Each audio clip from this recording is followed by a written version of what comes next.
જાંબુઘોડા તાલુકાના ડુમા ગામના ગુમ થયેલી યુવાનનો મૃતદેહ રામેસરા નજીક નર્મદા કેનાલમાંથી મળી આવ્યો છે.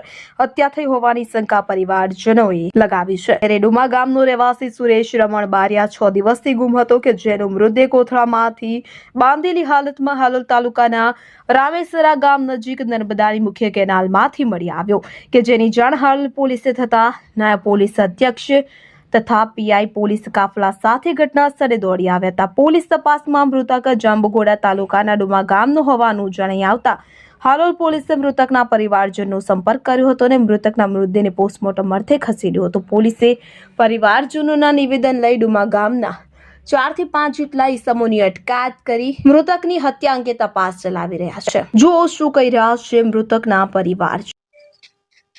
શું થયું હતું બેટા? મારા ભાઈની કાલે લાશ મળી છે રામેશ્વરા થી. કોઈ મારી નાખી દીધેલો છે. એને અન્યાય મળવો જોઈએ છે. પોલીસને તમે જાણ કરી? હોય પોલીસને જાણ કરી છે. પોલીસ એને હોદે છે. પોલીસ તમારી ત્યાં પોલીસ આવીને તપાસ કરી ગઈ? હો બધું કરી ગઈ. ગામમાંથી કોઈને જયેલા છે? હવે જયેલા છે 4 જણા.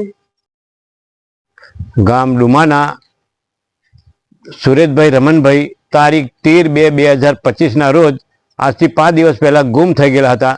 એની તપાસ કરતો એની ડેડ બોડી રામેસરા ગામથી કેનાલ પાસેથી એની બિનવારસી એની ડેડ બોડી મળી છે. તપાસ કરતો ડેડ બોડી બહાર કાઢી અને તપાસ કરી એટલે હાલોલ પોલીસને જાણ કરતા હાલોલ પોલીસ આવી અને તપાસ કરી છે. હાલ એ ભાઈને કોઈ આદાવેર નહોતા પણ શંકાને આધારે 4-5 ઈસમોને હાલોલ પોલીસ લઈ ગયેલી છે અને એની તપાસ ચાલુ છે.